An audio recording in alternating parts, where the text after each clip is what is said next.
નારાયણ સ્વામી નારાયણ સ્વામી નારાયણ સ્વામી નારાયણ સ્વામી નારાયણ સ્વામી નારાયણ સ્વામી નારાયણ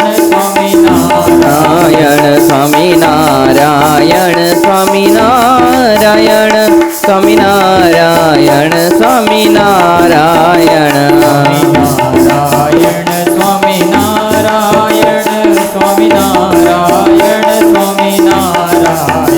સ્વામી નારાયણ સ્વામી નારાયણ સ્વામી નારાયણ સ્વામી નારાયણ સ્વામી નારાયણ સ્વામી નારાયણ સ્વામી નારાયણ સ્વામી નારાયણ સ્વામી નારાયણ સ્વામી નારાયણ સ્વામી નારાયણ સ્વામી નારાયણ સ્વામી નારાયણ સ્વામી નારાયણ સ્વામી નારાયણ સ્વામી નારાયણ સ્વામી નારાયણ સ્વામી નારાયણ સહજાનંદ સ્વામી મહારાજની જય.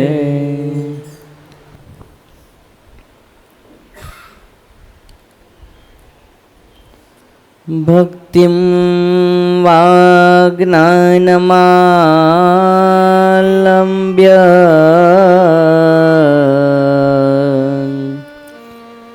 સ્ત્રીદ્રવ્યરસલોલુભા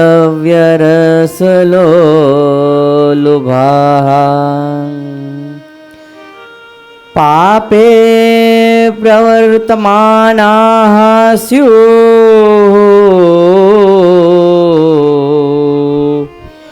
કાર્યસ્તેષાં ન સંગમઃ.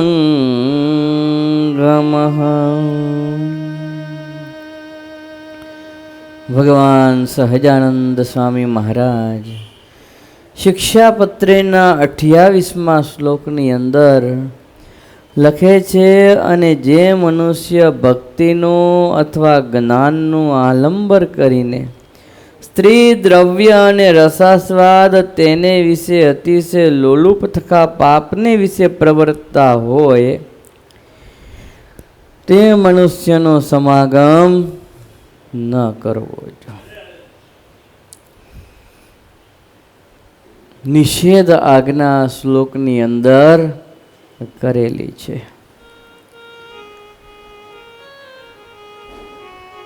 ભક્તિમાન જ્ઞાનમાલંબ્ય સ્ત્રી દ્રવ્ય રસલોલુભાઃ પાપે પ્રવર્તમાનાઃ સ્યુઃ કાર્યસ્તેષાં ન સંગમઃ. ભક્તિ વા જ્ઞાનમાલંબ્ય એટલે ભક્તિ અને જ્ઞાનનું આલંબન કરીને, આલંબન એટલે ઓથ લઈને, ઓથ એટલે આપણે સીધી ભાષામાં કહીએ ને કે સપોર્ટ, આધાર, ટેકો.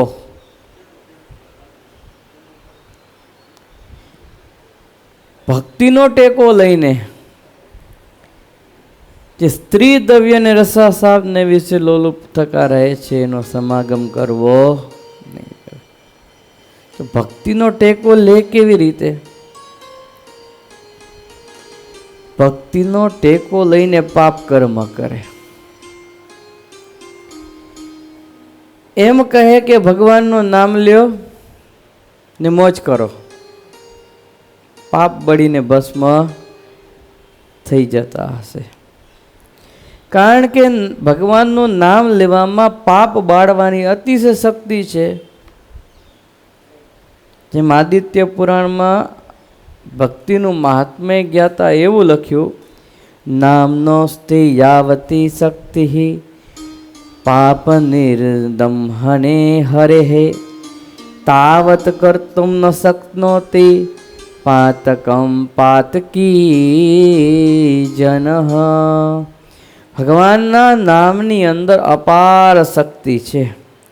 મનુષ્યના સર્વે પાપો નામોચ્ચારણ કરવાથી નાશ પામી જાય છે. આવું આદિત્ય પુરાણમાં લખ્યું છે. તો આવું જે શાસ્ત્રમાં પ્રતિપાદન કરવામાં આવ્યું, જેમ કે આપણા શાસ્ત્ર હરિલીલામૃતની અંદર બિહારીલાલજી મહારાજ એમ લખ્યું, જે સ્વામિનારાયણ નામ લેશે તેના બધા પાતક બાળી દેશે. જે નામ મારા શ્રુતિમાય અનેક સર્વોપરિયા જગણાય એક. આવું આપણા શાસ્ત્રની અંદર પણ લખ્યું. તો જ્યાં જ્યાં આ પ્રમાણે નામનો મહિમા કયો છે કે નામ લ્યો લ્યો નામ હો જાય કામ. તો ટેકો કેનો લીધો? નામનો ટેકો લીધો કે જો દરેક શાસ્ત્રોની અંદર ભગવાન નામનો મહિમા ગાયો છે. તો પાપ કરવામાં કાંઈ વાંધો નથી. ભગવાનના નામમાં આટલી બધી તાકાત છે તો કદાચ 3-4 નાના મોટા આપણાથી પાપ થઈ ગયા તો નામ નહીં લેવાનું અને પાપ બળી જશે. પછી પાપ બાળવામાં પાપ કરવામાં વાંધો શું જો પાપ બળી જતા હોય તો? આને શું કહેવાય? આધાર, ભક્તિનો આધાર.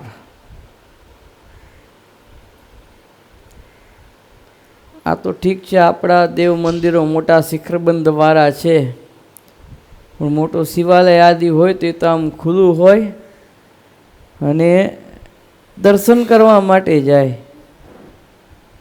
પૂજા કરે, શિવલિંગ ઉપર અર્ચા કરે ને પાંદડા ચડાવે ને અભિષેક કરે, જળાધારી કહેવાય ને, અભિષેક કરે અને પછી બાજુમાં કોઈ કંઈક ધરાવવા માટેની પ્રસાદી મૂકી ગયું હોય ભગવાનના થાળ અર્થે, તેમાંથી 5-6 લાડુ ઉપાડતા જાય. થાળી પડી હોય, કોઈ દાન દક્ષિણા મૂકતા હોય તો 100-500 કે 1000ની 4-5 નોટો હડપ કરતા જાય. પાછી ઉપરથી કે આ તો ભગવત પ્રસાદ. ભગવાનના દર્શન કરવા ગયા ને ભગવાનને પ્રસાદ આપ્યો. આ શું કહેવાય? ભક્તિનું આલંબન કહેવાય ને. પછી એમ કે આ બધું કરીને આપણે ભગવાનનું નામ લઈ લેશું તો જો પાપ કહેવાતું હશે તો એ બળી જશે. જો પંચરાત્ર શાસ્ત્રની અંદર એક વાત સ્પષ્ટપણે લખી છે કે નામનો બલાચ પાપાની એ કુર્યુસ્તે અપરાધીન. કેવું વાક્ય લખ્યું પંચશાસ્ત્રમાં કે નામનો બલાચ પાપાની એ કુર્યુસ્તે પરાધીન. કે નામના બળથી જે પુરુષો પાપ કર્મ કરે છે તે પુરુષો ભગવાનના અપરાધી છે. ભક્તિના બળથી, નામના બળથી જે પાપ કર્મ કરે છે એનાથી મોટો બીજો કોઈ અપરાધી નહીં. કારણ કે જાણે છે બધું કે આ નામ લેવાથી એટલું મહિમા થાય છે ને ઉપરથી પાપ કરે છે. એટલે શું કહે છે? પાપ કરીને ભજન કરી લ્યો, પાપ ના પ્રાયશ્ચિતમાં એવું છે તમારાથી જાણે અજાણે પાપ કર્મ થઈ ગયું. શાસ્ત્રો દ્વારા કે મોટા સંત હોય, મોટા સત્પુરુષ હોય, ભગવાનના પરમ એકાંતિક સત્પુરુષ હોય, એના પાસે જઈને તમે પ્રાયશ્ચિત લીધું કે મારાથી આ પાપ થઈ ગયું છે, એણે પ્રાયશ્ચિત આપ્યું ને એ પ્રમાણે યથાવિધિ તમે પ્રાયશ્ચિત કર્યું, પાપ તમારા બળીને ભસ્મ થઈ ગયા. પણ પછી એમ વિચારો કે જો આ પાપના પાપ બળીને મારા ભસ્મ થઈ ગયા, મેં પ્રાયશ્ચિત કર્યું શાસ્ત્ર પ્રમાણે કે એક પરમ એકાંતિક સંતની આજ્ઞાથી, તો હજી થોડા પાપ કર્મ કરી લઉં ને પાછો પ્રાયશ્ચિત કરી લઈશ. પાછા પાપ કર્મ કરીને પાછું પ્રાયશ્ચિત કરે.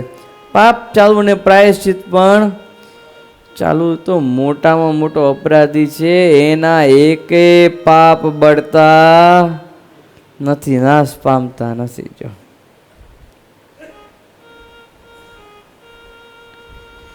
પદ્મ પુરાણમાં એવું કહ્યું છે કે નામનો બલાત યસ્ય પાપ બુદ્ધિર્ન વિદ્યતે. નામનો બલાત યસ્ય પાપ બુદ્ધિર્ન વિદ્યતે તસ્ય યમેર વીર શુદ્ધિ. કે ભગવાનના નામના બળથી જ પુરુષોની પાપ કરવામાં પાપ બુદ્ધિ થતી નથી, ન વિદ્યતે. અર્થાત પોતે પાપ કર્મો કર્યા કરે છતાંય આ કર્મો પાપરૂપ છે. આ રીતે પાપ કર્મમાં પાપ બુદ્ધિ જેની થતી નથી તે પુરુષોની શુદ્ધિ કોણ કરે? નામ શુદ્ધિ નથી કરતો. યમેર વિશુદ્ધિ અર્થાત યમેર એટલે યમરાજા, એવા અપરાધીઓની યમરાજા શુદ્ધિ કરે છે. જેમ કે મેં તો પ્રાયશ્ચિત કરી લીધું, જેટલી વાર પાપ કર્યા એટલી વાર મેં પ્રાયશ્ચિત કરી લીધું છે, હવે કાંઈ ટેન્શન જેવું નથી. તો એમ ટેન્શન નહીં, એ તો યમરાજા પાસે જાઓ ને ત્યારે બરાબરનું ટેન્શન એ ચડાવે છે. જો અંતકાળે ભગવાનના અપરાધી હોવાથી યમના દૂતો પકડીને યમરાજા પાસે એ લઈ જાય છે. યમરાજાને દંડ આપીને ત્યારે પાપની શુદ્ધિ થાય છે. ત્યાં સુધીની ગમે એટલું પ્રાયશ્ચિત કર્યું હોય. ઘણા એવું હોય મનમાં, મોજ કરો, જલસા કરો, ભગવાન મળ્યા ને એના એકાંતિક સત્પુરુષની પાપ પ્રાપ્તિ થઈ, હવે મોજ કરી લ્યો, હવે કાંઈ કરવાનું છે નહીં, આપણું કામ થઈ ગયું. ટેકો કેનો લીધો? ઓથ કેનો લીધો? ભગવાનનો ને સત્પુરુષનો ઓથ લીધો, અને એનો ઓથ લઈ, એનો આધાર લઈ અને પાપ કર્યા કરે તો એને પણ એનું ફળ ભોગવવું પડે છે. હા, પ્રગટ ભગવાન હોય ને એની રીતિ હોય ને, મનુષ્યાકારે વિચરણ કરતા હોય પ્રગટ ભગવાન ને એ કંઈક નોખી રીતિ ચલાવે તો વસ્તુ જુદી છે. કયા ગામનો હોય? ભક્ત ચિંતામણીમાં નિષ્કુળાનંદ સ્વામીએ લખ્યું છે, નામ ભૂલી ગયો ભગતનું, પણ એટલો બધો વિશ્વાસ, એટલો બધો નિષ્ઠા અને એવો શ્રદ્ધા ભગવાન ઉપર, સંતો થકી એને જાણવા મળ્યું કે ભગવાનનું ધ્યાન, ભજન, ભક્તિ, નામ સ્મરણ કરે અંતે અક્ષરધામને પામે. પણ એનો મૂળ ધંધો શું હતો કે જ્યાં ઝઘડો થાય ત્યાં પહોંચી જાય, જ્યાં ઝઘડો ત્યાં પહોંચે, અને શાંત કરાવવાનો પ્રયત્ન કરે, શાંત ન થાય તો વધારે બગડે. નામ ભૂલી ગયો ભગતનું, પણ લોકો એમ કહેતા કે તું કયા પાપે છૂટીશ? ભગો ભગો કંઈક. હા,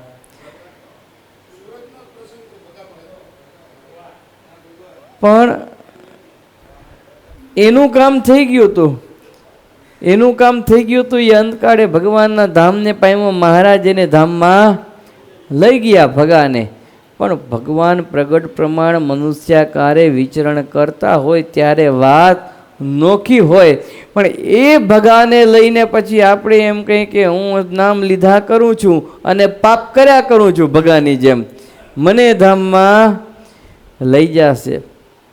એની એ તો મહારાજે કરેલા જે સત્શાસ્ત્ર, અને એ સત્શાસ્ત્રમાં જે કાંઈ લખાણ છે, જે કાંઈ કલમો છે, નિયમો છે, એ જ આપણને લાગુ પડે છે. આપણે ભગવાનના નામે ભગાની જેમ ઓથ લઈ શકીએ નહીં. તો આને કહેવાય ભક્તિની ઓથ, કે ભક્તિની ઓથ લે છે. આગળ મહારાજ કહે છે જ્ઞાનની ઓથ લઈને પાપ કર્મમાં પ્રવર્તે. સ્ત્રી, દ્રવ્ય અને રસ. શ્રીમદ ભગવદ્ ગીતાની અંદર એવું કહ્યું છે કે જ્ઞાનાગ્નિ સર્વે કર્માણી ભસ્મસાત કુરુતે તથા. અર્જુન પ્રત્યે ભગવાન શ્રી કૃષ્ણએ એવું કહ્યું, એ જ્ઞાન અગ્નિ છે, સર્વે કર્મોને બાળીને ભસ્મ કરે છે. એટલે જ્ઞાન થઈ જાય એટલે કર્મ માત્ર નાશ પામી જાય છે. હવે વાત કાંઈ ખોટી નથી, વાત સત્ય છે. અને જ્ઞાન થાય એટલે અજ્ઞાનનો અંધકાર નાશ પામી જાય છે. આત્મ સ્વરૂપ અને પરમાત્મા સ્વરૂપનું જ્ઞાન થઈ જાય છે. ભગવાનનો મહિમા એને સમજાઈ જાય છે. અને ધીમે ધીમે એને એવું પણ લાગવા માંડે છે કે અહમ બ્રહ્માસ્મિ, અહમ બ્રહ્માસ્મિ ન મે કર્મ બાધઃ. હું બ્રહ્મ છું, મને કર્મનો કોઈ બાધ થતો નથી. જ્ઞાન થવાથી પોતે બ્રહ્મરૂપ થઈ જાય કે અહમ બ્રહ્માસ્મિ, હું બ્રહ્મ છું. સ્ત્રી પુરુષનો કોઈ ભેદ છે અને કોણ હતી રામાનંદ સ્વામીની શિષ્યા, બંને સ્ત્રીઓ, વાલબાઈ ને હરબાઈ. મહારાજે સ્પષ્ટ એને કીધું કે તમે પુરુષોની સભામાં બેસો ત્યારે કે નહીં, અહમ બ્રહ્માસ્મિ, અમે તો બ્રહ્મરૂપ છીએ, અમને વિષય વાસના કાંઈ છે નહીં. મહારાજ કે નહીં, બ્રહ્મરૂપ હોય ને એને પણ ભગવાનનો આદેશ પેલા પાલન કરવો પડે. બ્રહ્મરૂપ હોય એને તો પેલા વર્તવું પડે ભગવાનની આજ્ઞા પ્રમાણે. તમને એક વાત માનવામાં નહીં આવે, પણ અમે તો અમારી નજરે જોઈ છે અને અનુભવી છે વર્ષો સુધી, એટલે કહીએ છીએ કે અમારા ગુરુવર્ય સદગુરુ ધ્યાની સ્વામીજી આટલા બધા સમર્થ સંત હતા, જેણે 18 વર્ષની વયે તો ભગવત સાક્ષાત્કાર કરી લીધો અને બ્રહ્મરૂપ થયેલા, પરબ્રહ્મનો સાક્ષાત્કાર કર્યો. પણ 92 વર્ષની ઉંમર લગી જીવ્યા, ત્યાં સુધી ભગવાનની નાનામાં નાની આજ્ઞા પાડી. નહીતર શાસ્ત્રમાં એવું કીધું છે કે 5 વર્ષથી 80 વર્ષ સુધીના ને 75 થી 80 વર્ષ સુધીના ત્યાં એને પૂજા કરવી. 5 વર્ષ પછી મોટા કહેવાય, 6ઠ્ઠા વર્ષમાં પ્રવેશ કરે એટલે પૂજા કરતા ધીમે ધીમે બાળક થઈ જાય. તો એ પછી 1 થી 5માં એને પૂજા ન થાય કે એના કરેલા પાપ કર્મ હોય તો એને ફળ ભોગવવું પડતું નથી. એના માતા પિતાને 5 વર્ષનો બાળક હોય ને કરેલા પાપ કર્મનું ફળ ભોગવવું પડે. ને 80 વર્ષ પછીના અતિવૃદ્ધ કહેવાય. તો કદાચ એનાથી નિયમ ધર્મ ન પડે, પૂજા પાઠ ન થાય તો એને શાસ્ત્રમાં કોઈ બાદ કીધો નથી. પણ છતાંય આટલી મોટી ઉંમરે ભગવાનનો સાક્ષાત્કાર થયેલો, તમે નહીં માનો, 90 વર્ષની ઉંમરે પણ આટલા મોટા પુરુષ સવારના રોજે વહેલો નિયમ ભગવાનની આજ્ઞા બ્રાહ્મ મુહૂર્તમાં જાગવું, પૂજા પાઠ કરવા, એ નાનામાં નાની આજ્ઞા. અરે શરીરમાં કેટલા બધા રોગો હતા તોય લેટ્રિન જઈને નાહવાનું, એ 80 વર્ષને 85 વર્ષની ઉંમરે પણ ત્યાગ નતા કર્યા બધા નિયમો. અને ઝાડા રહેતા ને ઝાડા તોય ના વારે ઘડીએ. કેવી આ આદેશ ભગવાનના નાનામાં નાના આટલી મોટી ઉંમરે સ્વામીજીએ પાડ્યા હશે. તો જ્ઞાન થઈ ગયું હોય, બ્રહ્મરૂપ થઈ ગયા હોય ને તો એ ભગવાનના વચનો આધાર એ લઈ ન શકે, એમ ટેકો ન લઈ શકે કે ભગવાનની આજ્ઞા છે હવે વાંધો નથી. જો આમ જે માની લે અને જ્ઞાન થઈ જાય પછી પાપમાં પ્રવર્તે, એ જ્ઞાની કહેવાય.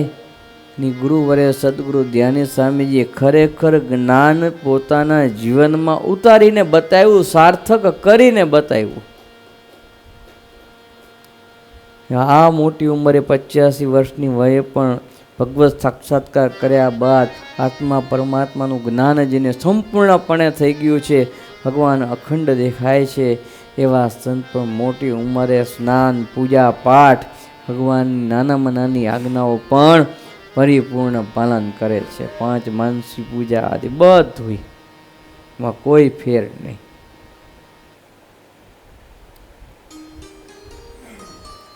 એટલે આજ મહારાજ કહે છે કે ભક્તિ અને જ્ઞાનનો ઓથ એ લઈને જે પાપમાં પ્રવર્તમાન થાય છે એ વ્યક્તિનો ક્યારે સમાગમ ન કરવો. એ ભગવાનનો અપરાધી છે, એના પાપ બળતા નથી. જો જેના હૃદયની અંદર જ્ઞાન રૂપી અગ્નિ પ્રજ્વલિત હોય તેને બીજાના ફળની અપેક્ષા હોતી નથી. એને કર્મ જોડે કોઈ સંબંધે હોતો નથી, છતાં પણ જ્યાં લગી દેહનું એને સ્મરણ છે, દેહ હાલે ચાલે ખાય પીએ બોલે બધુંય કરે છે, ત્યાં સુધી બીજાઓના સંગ્રહ માટે બીજા માટે પણ એને ભગવાનની આજ્ઞા પાડવી પડે, ધર્મ પાડવો પડે, તો એ જ્ઞાની સાચો કહેવાય. કારણ મહાપુરુષોના આચરણ એ જોઈને બીજા લોકો એને અનુસરે છે. યત્યાચરતી શ્રેષ્ઠ તત્ત દેવેતરો જનાહ. મહાપુરુષ જે આચરણ કરે છે તે આચરણને બીજા જ્ઞાની અજ્ઞાની લોકો બધા અનુસરે છે. સ યત પ્રમાણમ કૃતે લોકો તદનુ વર્તતે. અને એ પ્રમાણે જ આ બધોય લોક જીવો એ પ્રમાણે આચરણ કરે છે. જો બ્રહ્મરૂપ થઈ ગયા હોય, જ્ઞાની થઈ ગયા હોય ને પછી પાપ કરવા માંડે તો સામાન્ય જીવ પણ એની પાછળ બધા પાપ જ કરે. એટલે જ્ઞાન થઈ જાય એનો મતલબ એ નથી કે પાપ કર્મ કરવું. જો પણ જ્ઞાન તો એના માટે છે કે કોઈ પાપ કર્મ કરતું હોય તો એને રોકવા માટે જ્ઞાન છે. પોતે તો ક્યારે થાય જ નહીં, એનાથી તો કોઈ પાપ થાય જ નહીં, ભગવાનની આજ્ઞાનો લોપ જ ન થાય. પણ એના પ્રસંગની અંદર કોઈ જીવાત્મા આવે તો એને પણ પાપ કર્મ કરતા રોકે ને ભગવાનના સ્વરૂપની અંદર જોડે, ભગવાનના વચન એને સમજાવે. એને કહેવાય જ્ઞાની પુરુષ, એને કહેવાય ભક્તિવાન પુરુષ. તો એ સાચા જ્ઞાની અને ભક્તિવાન કહેવાય છે. નિષ્કર્મ્ય સિદ્ધિનું એક વાક્ય એવું પ્રમાણરૂપ છે. રાગો મૂલંબોધસ્ય ચિતવ્યામ ભૂમિષુ કુતઃ સાત્વલતાતસ્ય યસ્યાગ્નિકોટરે તરોહો. જે વૃક્ષની બખોલમાં ધગધગતો અગ્નિ રહેતો હોય, જે વૃક્ષની બખોલમાં ધગધગતો અગ્નિ, જો શાસ્ત્રના વચન કે આપને એમ થાય કે વૃક્ષની બખોલમાં અગ્નિ રહે તો વૃક્ષ બળીને ભસ્મ ન થઈ જાય? કેવા કેવા વચનો છે કે જે વૃક્ષની બખોલમાં ધગધગતો અગ્નિ રહેતો હોય ને એ વૃક્ષમાં નિલાશ ક્યાંથી હોય? વિનાશ હોય ન હોય. એ રીતે જેના હૃદયમાં ધગધગતા રાગ વિષયના રાગો રહ્યા હોય ને એ પુરુષોને જ્ઞાની કહેવાય. કેમ? છતાં એમ કહેતા હોય કે હમ બ્રહ્માસ્મિ, હું બ્રહ્મ છું, મને મન કર્મ વચને કોઈ કર્મનો બાધ લાગતો નથી. એ ભાવથી ઈચ્છા અનુસાર આચરણ કરે છે, પ્રકૃતિ અનુસાર આચરણ કરે છે. તે બ્રહ્મ જ્ઞાની હોવા છતાંય પાપમાં એની પ્રવૃત્તિ થાય છે. જો એટલે મહારાજ કહે છે કે આવી રીતે કદાચ આત્મજ્ઞાન થઈ જાય, પરમાત્માનું જ્ઞાન થઈ જાય, તમે જ્ઞાની કહેવાતા હો, એવી બ્રહ્મ સ્થિતિ પ્રાપ્ત થઈ જાય, પણ એનો ઓથ લઈને ક્યારેય પાપમાં પ્રવર્તમાન થશો નહીં. અને કદાચ એવા કોઈ લોકો હોય કે એનો ઓથ લઈને પાપ કરતા હોય તો એવાનો સમાગમ, એનો સંગ ક્યારે પણ કરશો નહીં. જે બ્રહ્મરૂપ થયા હોય અને ભગવાનની આજ્ઞાનો લોપ કરતા હોય ને પાપ કરતા હોય. હજી પણ મહારાજ વિશેષ આ શ્લોકની અંદર સ્ત્રી દ્રવ્યને વિશે, લોલુપ થકા રસાસ્વાદને વિશે એ વાત કરે છે. આપણે આવતીકાલ લઈશું. સહજાનંદ સ્વામી મહારાજની જય. શ્રીપતિમ શ્રીધરમ સર્વદેવેશ્વરમ ભક્તિધર્માત્મજમ वासुदेवं हरिं माधवं केशवं कामदं कारणं स्वामिनारायणं नीलकंठं भजे सहजानंद स्वामी महाराजनी जय स्वामिनारायण भगवाननी जय।